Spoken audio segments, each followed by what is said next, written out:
Dans cette deuxième partie sur l'apprentissage au temps du Christ, il est mentionné que certains lecteurs du cours ressentent le besoin d'approfondir leur compréhension et leur expérience de l'enseignement.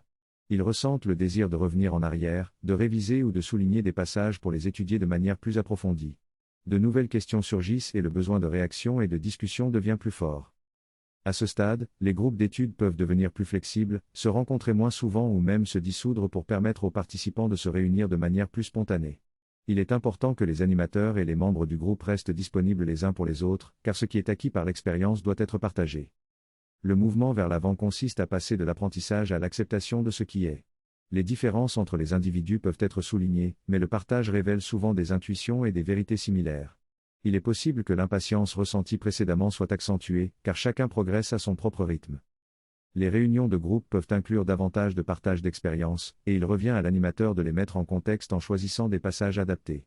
Les participants doivent être encouragés à ne pas chercher à tout comprendre, mais plutôt à s'appuyer sur la confiance et à envisager les situations d'une nouvelle manière.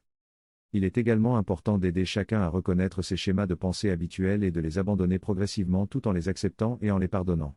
Les participants sont invités à observer leurs schémas de pensée de manière détachée et à s'en libérer.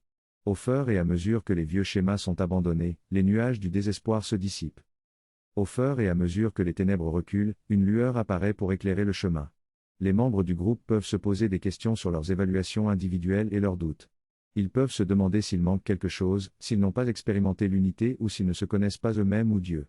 Ils peuvent douter de l'efficacité du programme d'études et se demander quand ils trouveront la paix, le confort et l'abondance promis. Ils ont besoin d'aide pour rester ancrés dans le moment présent et se rappeler qu'ils ne sont plus à la recherche.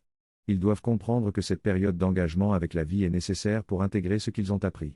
Les réalisations passées, telles que les diplômes et les statuts sociaux, sont désormais obsolètes. Les individus doivent reconnaître que leurs anciennes récompenses ne correspondent pas à ce qu'ils veulent vraiment recevoir maintenant. Le but est d'être soi-même, ici et maintenant, et non dans le futur. Le trésor qu'ils cherchent, c'est eux-mêmes.